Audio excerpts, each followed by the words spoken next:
जिससे मैं बड़ा प्रभावित रहा हूँ। एक है गेट, एक है IIT जेई का, दूसरा यूपीएससी या सिविल सर्विसेज, और तीसरा है कैट का। तो कैट तो थोड़ा सा आसान होता है बाकी तो एग्जाम से। IIT जेई और यूपीएससी में या सिविल सर्विसेज में एक मेजर फर्क है। IIT जेई शायद हर कोई ना निकाल पाए, उसमें एक टेक्निकलिटीज या कुछ पर्टिकुलर सब्जेक्ट में रिक्वायरमेंट होती है। लेकिन और IIT जेई में you have to be of high aptitude, आपको you have to be of high IQ। लेकिन सिविल सर्विसेज ऐसा एग्जाम है कि एनीवन कैन डू इट। इसमें सिर्फ एक चीज चाहिए, कंसिस्टेंसी। एक मैंने बहुत पहले कहीं पढ़ा था, consistency is the rarest quality of human being. जो मनुष्य है उनमें बहुत सारी अच्छाइयाँ बुराइयाँ हैं। अच्छाइयों में बात करें कि कंसिस्टेंसी कंसिस्टेंसी इतना रेयर है, इतना रेयर है कि बहुत मुश्किल से अचीव कर पाना। हर कोई ढूंढता है मोटिवेट, मुझे भी करे तो पढ़ाई करूंगा। मोटिवेशन का जो बहुत कम लास्ट करता है मेरे ख्याल से डिसिप्लिन। आपको बोले कि डेली मुझे 10 घंटा पढ़ना है, डेली 8 घंटा पढ़ना है। अब जो जो उसमें एक आध सप्ताह, एक आध महीना, 2 महीना पढ़ लेंगे, फिर बोर हो जाइएगा तो कभी 2 घंटा, फिर बिल्कुल पढ़ाई नहीं किए। लेकिन इसमें सिलेक्शन का परसेंटेज बहुत कम है। बहुत कम इसलिए है क्योंकि बहुत बोरिंग काम है, बहुत बोरिंग काम है। मान लीजिए आपने लक्ष्मीकांत, स्पेक्ट्रम, शंकर IAS सब आपने पढ़ लिया, history, polity, economy, geography, science and tech, environment सब आपने पढ़ लिया। एक बार एक साल हो गया, मान लीजिए आपका नहीं हुआ, दोबारा आपको सेम चीज दोबारा पढ़ना है। बहुत ज़्यादा आसान और बहुत ही इंटरेस्टिंग। आपको अगर कोई बोलेगा मूवी देखने के लिए, पिक्चर देखना है, मजा आएगा। ये कोई आपको बोलेगा यार सेम लक्ष्मीकांत पिक्चर पढ़ना है, मुझे मैं प्रेसिडेंट का आर्टिकल 123 भूल गया हूँ, वापस पढ़ने बोला जा रहा है, या फिर वापस सारी चीजें करनी भूल जाएगी, आप पढ़े भी, आपको लगेगा कि यार मैं तो सब पढ़ लिया हूँ, मुझे वापस क्यों पढ़ना है।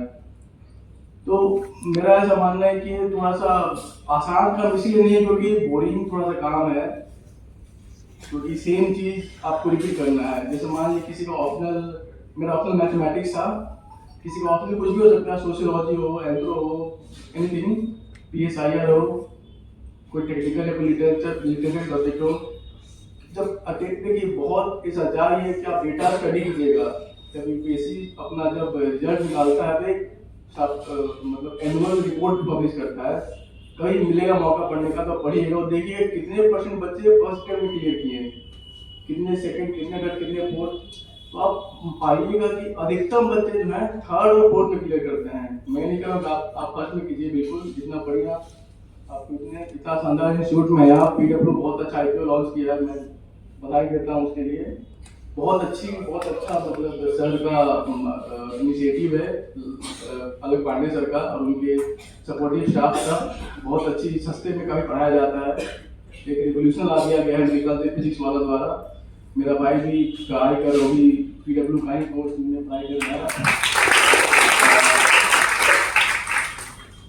तो बहुत सारी बातें हैं, लेकिन सबसे पहले मैं यही कहूँगा कि कंसिस्टेंसी, इसको आप अभी तो आपको सुन के लगा हाँ यार नया चीज बोले, मजा से बोले हैं, इसको मजा आएगा तो करेंगे। 6 महीने बाद या 4 महीने बाद भूल जाइएगा। बहुत मुश्किल है काम करना, कंसिस्टेंट रहना बहुत मुश्किल काम है। जो ये चीज सीख लिया उसको रोक पाना बहुत मुश्किल है, उसका सिलेक्शन होना ही होना है। तो सबसे पहला कंसिस्टेंट रहना है अपने काम। पहली बात अपना टारगेट फिक्स करेंगे, और उससे भी बड़ी चीज है मेंटालिटी। आप मेंटली कितने स्ट्रांग है। जैसे कि मैं कहूँ, बहुत लोग बोलते हैं कि बहुत मुश्किल एग्जाम है, ऐसा है नहीं, सही बताना ऐसा नहीं है, क्योंकि हर साल बच्चे निकाल रहे हैं। ऐसा तो है नहीं ना कि मुश्किल है, सीट तो फिक्स है। बोर्ड एग्जाम तो है नहीं कि 90% लगा तो अच्छा बोला जाएगा या 40% बुरा बोला जाएगा। आपको सिलेक्ट होना है, पुलिस में आना है, अगर PDF में नाम आता उसमें आपको आ जाना है। तो मेरा मानना है कि जो मेंटली लोग कितने तैयार हैं, कितने कॉन्फिडेंस अपने आप में दिखा पाते हैं कि मेरा हो जाएगा, एक भरोसा पहली बार अपने अंदर लेके आना है कि हाँ मेरा होगा, आई विल डू इट, पहली बात। दूसरी बात, कोई भी एग्जाम हो, APSC हो, UPSC हो, सिलेबस प्लीज। बहुत लोग, मैं बता रहा हूँ, बहुत लोग सिलेबस के पढ़ते ही नहीं है। आप BPSC की तैयारी कीजिएगा, वेबसाइट पे सिलेबस दिया हुआ है, उसमें डिफाइन किया हुआ है। तो सबसे पहला चीज आप लोग सिलेबस को स्टडी कीजिए। उसके बाद कम से कम 10 साल का प्रीवियस क्वेश्चन का स्टडी करना है। देखना है कि कैसे पैटर्न चेंज हो रहा है करंट। जैसे मान लीजिए कि पिछले आप लोग तो चलिए 10 साल का नहीं पता, पिछले 2-3 साल न्यूज पर पता है क्या हो रहा है भाई दुनिया में, कौन लड़ाई कर रहा है, कौन लड़ाई हो रहा है, कौन सा कंट्री लड़ रहा है, क्या इंटरनेशनल ट्रीटी साइन हो रहे हैं, फिर से G20 में क्या हो रहा है, कॉप जो होता है आपको पता हो शायद, एक बार में पढ़ा हुआ आपने कि पेरिस एग्रीमेंट था बहुत पहले हिस्टोरिक। या ऐसे सारी चीजें, इंटरनेशनल अफेयर्स या नेशनल न्यूज क्या हो रहा है, क्वेश्चन कैसे पूछे जा रहे हैं, आप वापस समझिएगा कि घटनाएं क्या घट रही है और क्वेश्चन क्या पूछे जा रहे हैं। इसे एक पैटर्न बनता है क्योंकि बीपीएससी इस तरह सोचता है, हमें भी इस तरह सोचना है, यूपीएससी इस तरह सोचता है, हमें इस तरह सोचना है। सिलेबस पहला चीज, दूसरा प्रीवियस ईयर क्वेश्चंस कम से कम 10 साल का, प्रीलिम्स का और मेंस का। उसके बाद कोई टॉपर्स के आपको आंसर शीट मिलते हैं उसको स्टडी करना है। बहुत सारे पीटीयू मिल जाएंगे मार्क्स से, कैसे मार्किंग होती है।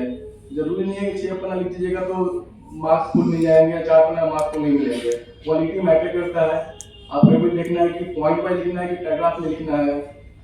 हर एक व्यक्ति के लिए अपना यूनिक तरीका हो सकता है, कोई फिक्स पैटर्न, कोई फिक्स फॉर्मूला इसका नहीं है कि ऐसे किया हो गया। आपके लिए अपना अलग होगा, आपके लिए अपना अलग तरीका हो सकता है, आपके लिए अलग तरीका हो सकता है। तो आपको फाइंड करना है कि what is the best way to do it for myself. तो मैं क्या बोले, तो syllabus, previous year question, toppers के इंटरव्यू या फिर आंसर शीट। उसके अलावा अगर कोचिंग्स के तो डेफिनेटली मॉक टेस्ट होंगे और बहुत सारे आंसर वेरिफिकेशन करेंगे, ये सारी चीज़ें होंगी। इसके अलावा एक और चीज़ मैं कहूँगा कि मैं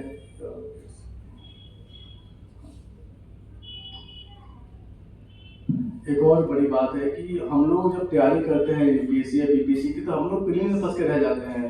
प्रीलिम्स में क्या क्वेश्चन आ रहा है उसमें फंस के रह जाते हैं। शुरुआत करना है मेन की तैयारी करें, मेंस में क्या आ रहा है मेन से बात करो, प्रीलिम्स की बात ही मत करो। बहुत लोग प्रीलिम्स के चक्कर में 2 बार 3 बार प्रीलिम्स का तैयारी करेंगे तो छोड़ देंगे, प्रीलिम्स से मेंस क्या करेंगे वैसा सोच लेते हैं। शुरुआत मेन से करना है, प्रीलिम्स की शुरुआत नहीं करना है। प्रीलिम्स बहुत छोटी चीज़ है, हालांकि होता नहीं तो बहुत बड़ा पहाड़ लगता है, लेकिन आपको जो मेंस पे पकड़ कर आना है सबसे पहले कि भाई मेरा मेंस हो जाए, मेरा मेंस का सिलेबस कवर हो जाए। अगर अगर बीपीएससी पे फोकस नहीं है, यूपीएससी बीपीएससी दोनों में, जीएस यूपीएससी में जीएस 1 2 3 4 ऐसे एथिक्स है, उसके अलावा ऑप्शनल है। उसी तरह बीपीएससी में जीएस 1 जीएस 2 ऐसे ऑप्शनल, तो सच में ऑप्शनल हो गया है। तो सबसे पहला फोकस हो गया मेंस कि मेरा मेंस का सिलेबस पूरा है कि नहीं है। प्रीलिम्स में नहीं फंस कर रहना है, फंसे रह जाएगा, फंसे रह जाएगा। आप लोग प्लीज मेंस पे फोकस कीजिए। भाई मुझे मेंस पे ग्रिप बनाना है, एक बार मेंस पे ग्रिप बन गया आपका, आपको बहुत कॉन्फिडेंस आएगा, आपके प्रीलिम्स बहुत ही आसान केक ऑफ लगेगा, तो आसान था। तो अंडरस्टैंडिंग प्लीज, आप लोग सिर्फ आप लोग को टिक मार्क करने वाला सर्विस नहीं UPSC BPSC. you guys are going to the best mind of your state, of your district।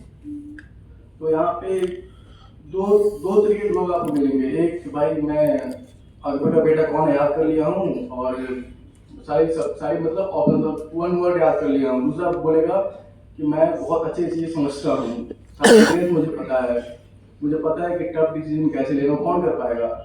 जो पूरा पिक्चर को समझेगा कि भाई यहाँ पे यूक्रेन लड़ रहा है, यहाँ रशिया लड़ रहा है। बहुत लोग याद कर लेंगे कि रशिया कैपिटल क्या है, यूक्रेन कौन से कंट्री बाउंड्री शेयर करता है। ये तो ऑब्जेक्टिव टाइप चीजें हो गई। भाई बहुत लोग क्या करेंगे कि आप समझेंगे कि ओके ये जो लड़ रहे हैं इंडिया में क्या इम्पैक्ट पड़ेगा, तेल के भाव में क्या कमी होनी पड़ेगी, यूएसए में क्या रोल है, यूरोप का क्या रोल है, इंडिया के लिए अच्छा है कि बुरा है, और अगर रशिया जीतेगा तो इंडिया के लिए वाला होगा कि नहीं। अगर यूक्रेन का कुछ टेरिटरी रशिया ले लेता है वो आपको इंडिया के लिए अच्छी बात है, इंडिया की बुरी बात है। हमें एनालिसिस पे ध्यान देना है, हमें सिर्फ रटना नहीं है, लार्जर पिक्चर समझना है हम लोगों को कि भाई इसका इम्पैक्ट क्या पड़ेगा। तो मेरा यही कहना है आप लोग से कि सिर्फ ऑब्जेक्टिव फोकस नहीं करना है, सिर्फ प्रीलिम्स फोकस नहीं करना है। सिलेक्शन उसी का होगा जो मेन असली चीज जो मेन सी होता है। प्रीलिम्स के नंबर उठते हैं क्या फाइनल में, बताइए? फीलिंग तो कि हाँ भाई बहुत भीड़ है, सबका मेंस पेपर कौन चेक करेगा, बहुत खर्चा सरकार को पड़ता है। आपका अगर बीपीएससी की बात करें, बीपीएससी में मेंस में 9 पेपर होते हैं, 4 जीएस के वैसे, 2 ऑप्शनल, 2 लिटरेचर इंग्लिश और एक आपका लैंग्वेज हिंदी, 9 पेपर एक बच्चे का। अगर मान लीजिए कि 10,000 बच्चे मेंस देते हैं, 90,000 पेपर चेक करना पड़ेगा और सरकार को बहुत खर्चा होता है। तो 10 ऐसा सरकार कर सकता था भाई, 10 लाख बच्चों का सारा मेंस से करवाया, छाट रहा है कि प्रीलिम्स में मतलब कि बच्चा सिंसियर है, बेसिक अंडरस्टैंडिंग है, अब इसको भाई मेंस की तैयारी करवाइए, मेंस का पेपर चेक करवाइए। तो मेंस का ध्यान रखना बहुत जरूरी है। ये गलती मैंने की है इसलिए आपको बता रहा हूँ, आप लोग गलती नहीं करें प्लीज। पहले मेंस के पेपर बनाए, अपना मेंस को समझें, फिर प्रीलिम्स पे आए। उसके अलावा कंसिस्टेंसी पे बात किया था मैं, उस पर आप लोग ऑप्शनल का सिलेक्शन तो बीपीएससी पॉइंट पे बहुत इंपॉर्टेंट नहीं रहा, लेकिन जो यूपीएससी के लिए अभी है, यू मस्ट रियलाइज कि ये ऑप्शनल बहुत इंपॉर्टेंट रोल प्ले करता है। ऑप्शनल बहुत सोच समझ के चूज करेंगे, टाइम दीजिए ऑप्शन चूज करने में, लेकिन अच्छे से ऑप्शन चूज कीजिए। ऑप्शन चूज करने के लिए भी आप शॉर्टलिस्ट पीरियड जो करना है, 4-5 अपना शॉर्टलिस्ट करके उसमें आपकी फाइनली डिसाइड कीजिए। तो और भी बहुत सारी बातें हैं, लेकिन आप लोग कोई क्वेश्चन अगर है तो ले सकते हैं। सर को अगर पूछना है सर से किसी को कोई क्वेश्चन